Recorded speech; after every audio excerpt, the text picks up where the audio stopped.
My fiancé said, "I'm not signing that prenup. Take it or leave it." I replied, "I'll leave it." Then I postponed the wedding, called the venue, ate the deposits, saved screenshots, blocked her family from my workplace, and watched one friend's secret texts turn her whole story against her. My fiancé announced, "I'm not signing that prenup. Take it or leave it." I said, "I'll leave it." Then I postponed the wedding indefinitely. 2 weeks later, she was begging my mother to talk some sense into me. I, 35 male, proposed to Vanessa, 32, 14 months ago. We'd been together for 3 years, and honestly, I thought I'd found my person. She was funny, smart, had her own career in event planning. We clicked. About 6 months into wedding planning, I brought up the prenup. Not because I don't trust love or whatever romantic nonsense, but because I'm practical. My grandfather started a commercial printing business in the 70s that my dad expanded.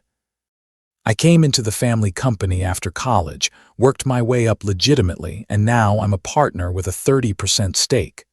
The company's worth around $8 million. My share, roughly $2.4 million on paper. Plus, I pull about a $180K salary annually. I also own my house outright.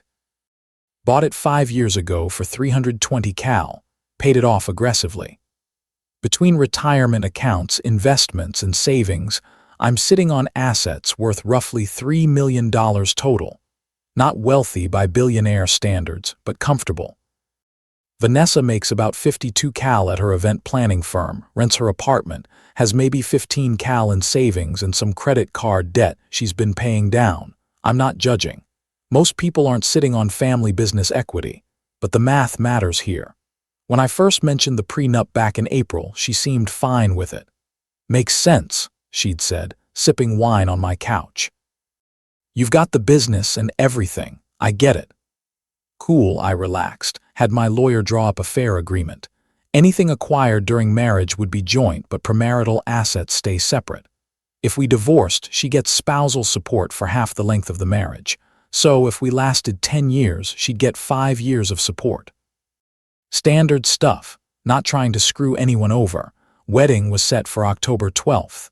Then you booked, deposits paid, her parents were contributing $8K towards for the $35K total cost. I was covering the rest. 200 guests invited, fast forward to 3 weeks ago. September 20th, 3 weeks before the wedding. We're at my place going over final details. Seating chart, vendor payments, honeymoon itinerary for Bali. I pulled out the prenup paperwork. "So my lawyer finalized this. Just need to get your signature, then you'll need to have your own attorney review it. Shouldn't take more than a few days." She stared at the document, flipped through it. Her expression changed, jaw tight, eyes narrow. "I'm not signing this." I blinked. "What? I'm not signing a prenup, Derek. I've thought about it a lot. If you really loved me, you wouldn't ask me to. Here we go. The if you loved me card. Vanessa, we talked about this. You said you understood." That was before I really thought about what it means. It means you don't trust me. It means you're already planning our divorce. It means I'm protecting assets I built before we even met. You do the same if I wouldn't, because I believe in marriage. Real marriage, not this business transaction. I set the papers down, kept my voice level. This is non-negotiable. The prenup happens or the wedding doesn't. She laughed, actually laughed. "You're bluffing." "I'm not. Derek, we have 200 people coming in 3 weeks. The deposits are paid, my dress is ready. You're seriously going to blow up our wedding over a stupid piece of paper?" "It's not stupid, it's protection." "And yes, I am." Her face went red. "You know what? Fine, fine, take it or leave it. See if I care, I'll leave it." Silence. She stared at me like I'd slapped her. "What? I'll leave it? Weddings postponed indefinitely. You can't be serious, dead serious." "I'll start making calls tomorrow." She stood up, grabbed her purse. "You'll change your mind. You're just being stubborn. Call me when you've calmed down." She left. I sat there for a minute, then opened my laptop and started making a list. Update 1 week later. So I wasn't bluffing. Next morning, I called the venue, explained the situation, generic postponing due to personal circumstances. They were surprisingly understanding. Wedding industry sees this more than you'd think, apparently. Lost the $3K deposit but avoided the remaining $18K balance. Called the caterer, lost $1,200 deposit. Photographer lost $800. Band lost $500. Florist was cool, actually refunded half the deposit since it was still 3 weeks out. Total damage about $5,100 in lost deposits. Expensive, but cheaper than a messy divorce without a prenup. Sent a mass email to the guest list. Due to unforeseen circumstances, Derek and Vanessa's wedding, scheduled for October 12th, is postponed indefinitely. We apologize for any inconvenience and appreciate your understanding. Vanessa's parents called me within an hour. Her dad, Gregory, Derek, what the hell is going on? Vanessa's hysterical. She's saying you canceled the wedding. Postponed. She refused to sign the prenup we agreed on months ago. A prenup. Derek, come on, you two love each other. Why do you need Gregory? I have significant assets. This is standard practice. She knew about it. Well, she's changed her mind. Can you blame her? It's insulting. It's business. If she can't understand that, we're not ready to get married. He hung up on me. Vanessa texted approximately every 30 minutes for the first 3 days. This is ridiculous. Everyone's asking me what happened. My mother is crying.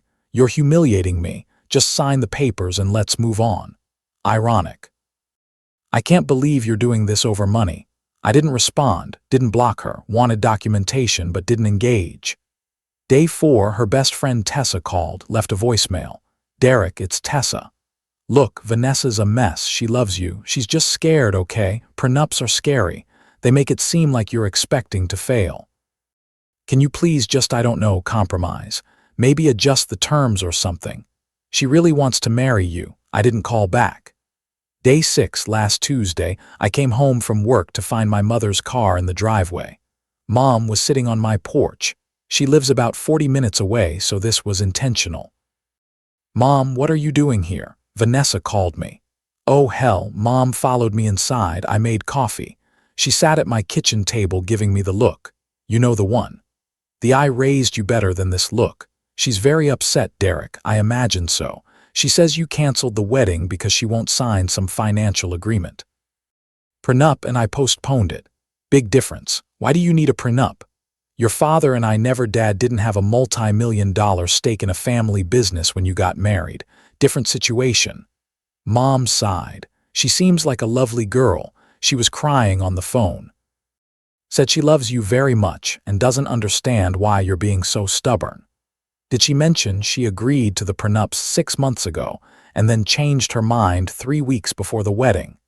She said she didn't understand what it meant back then, that she was just agreeing because she didn't want to rock the boat.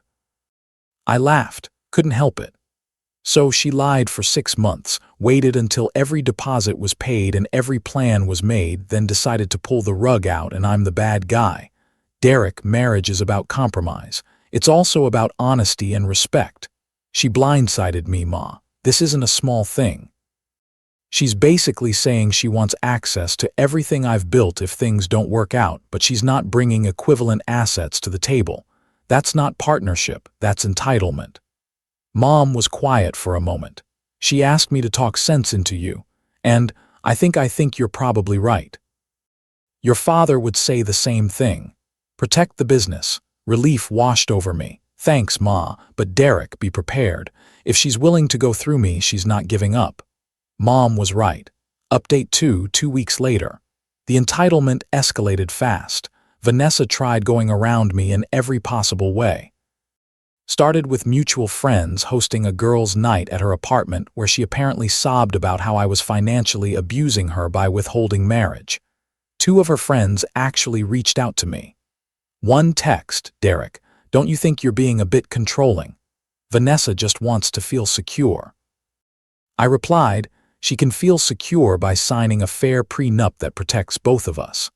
I'm not giving up legal protection of assets I earned before we met. Radio silence after that. Then she tried my brother. Austin lives 2 states away, but she found him on social media and sent a long message about how much she loved me and how I was throwing away our future over paranoia. Austin called me.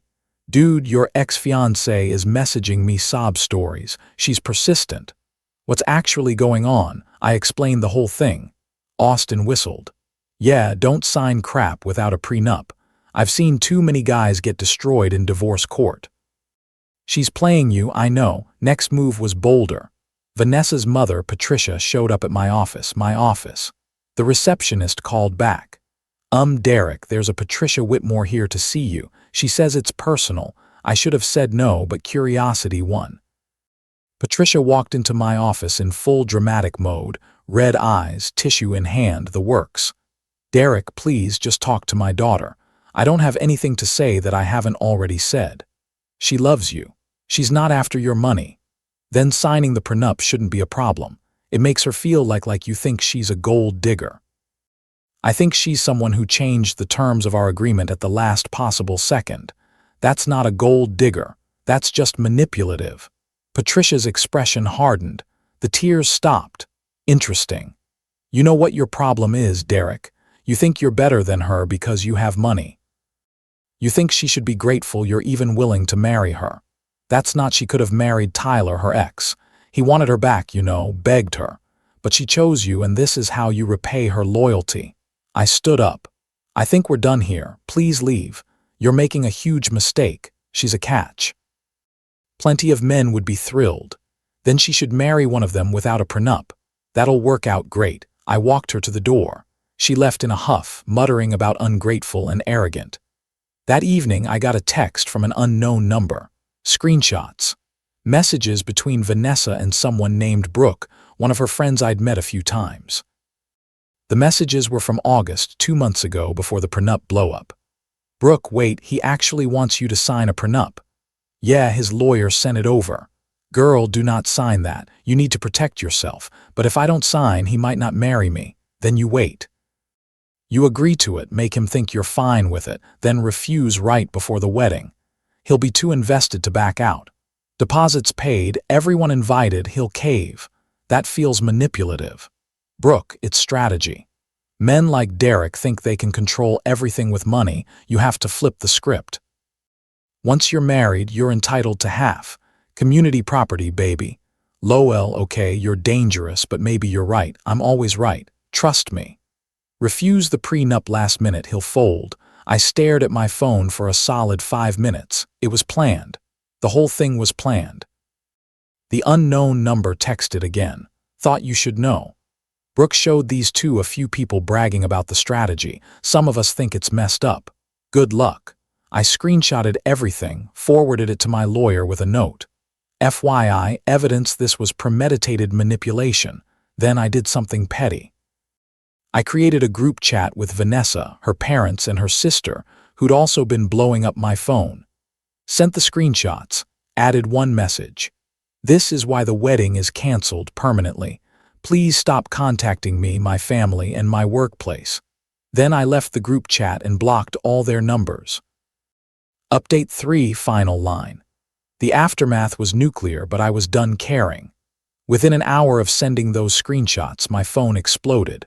Voicemails from blocked numbers, messages on every social media platform, even a freaking LinkedIn message from Vanessa's dad. I ignored all of it. But here's what I know happened, thanks to Austin, who apparently became the information hub. Vanessa tried to claim the screenshots were taken out of context, and that Brooke was just joking. Her family initially backed her, but apparently, her sister Lauren saw the messages and called her out privately. Lauren then stopped returning Vanessa's calls. Vanessa's parents were furious, not at her for the manipulation, but at me for exposing private conversations. Gregory left me a voicemail that I didn't listen to until later, threatening legal action for defamation. My lawyer laughed and sent a formal cease and desist letter. The friend who sent me the screenshots turned out to be Ashley, someone from Vanessa's wider social circle who'd been uncomfortable with the whole scheme from the start. She'd been in the group chat where Brooke was bragging about coaching Vanessa. Ashley's text after I sent the screenshots to Vanessa's family, "You did the right thing." She needed to face consequences. Vanessa herself went silent for about 4 days. Then last Thursday, she tried one final approach. She sent me a 5-page handwritten letter via certified mail. I had to sign for it, which annoyed me, but whatever. The letter was a masterpiece of manipulation. Derek, I know you're hurt and you have every right to be. What those messages showed was me at my weakest, listening to bad advice from someone who doesn't understand us. I never actually wanted to manipulate you. I was just scared of losing you, scared of not being enough, scared that a prenup meant you didn't really love me. I should have communicated my fears honestly instead of playing games. I see that now.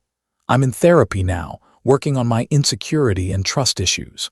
My therapist says I have abandonment trauma from my father's affair when I was younger.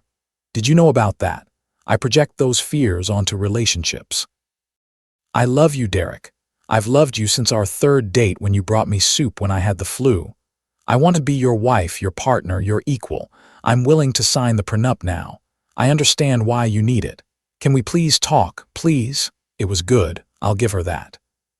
Hit all the emotional notes. Vulnerability, therapy, childhood trauma, callbacks to good memories. But here's the thing. I don't trust her anymore. Can't. She demonstrated that when faced with something she didn't like, her instinct was to scheme with her friends to manipulate me rather than have an honest conversation. That's not a foundation for marriage. That's a foundation for disaster. I didn't respond to the letter.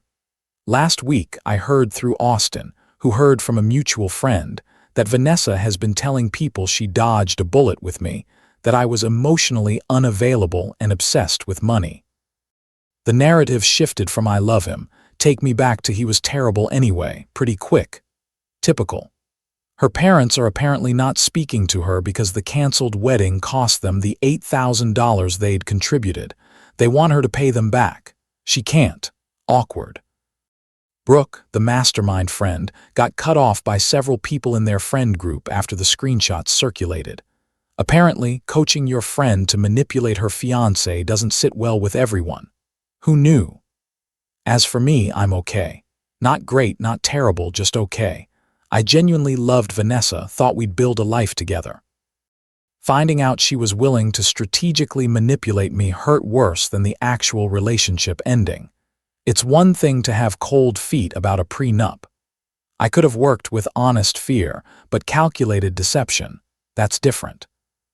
The $5,100 in lost deposit stings, but it's a cheap price compared to what a divorce would have cost without protection. Some guys online said I should sue her for the deposit since she's the one who backed out. My lawyer said it's possible, but probably not worth the hassle. I'm letting it go. Sold the engagement ring back to the jeweler. Got about 60% of what I paid, $4,800 back on the original $8,000. Not great, but something. I've thrown myself into work. The printing business is bidding on a major contract with a regional hospital system. Keeping busy helps. Mom checks in every few days. Dad called once, said you did the right thing, son. And that was it. Dad's not big on words, but it meant something. Dating again. Hell no, not for a while. Need time to process, figure out what I missed, why I didn't see this coming. My therapist, yeah, I got one too, says I shouldn't blame myself for not being psychic, but still. 3 years together and I didn't catch on that she was capable of that level of manipulation. That bothers me. Friends have been solid, took me out for drinks, listened to me vent, told me I dodged a bullet. They're right. Doesn't make it hurt less, but they're right. The house feels empty now. Vanessa had slowly moved stuff in over the past year. Her coffee maker, her books, her ridiculous collection of throw pillows. I boxed it all up. Texted her sister Lauren, the only reasonable one, to pick it up. She did, apologized for her family's behavior, and left. I kept one thing, a photo of us from a trip we took to Charleston 2 years ago. We're on the beach, sunset behind us, both laughing at something. I look at it sometimes and wonder if any of it was real or if she was always calculating.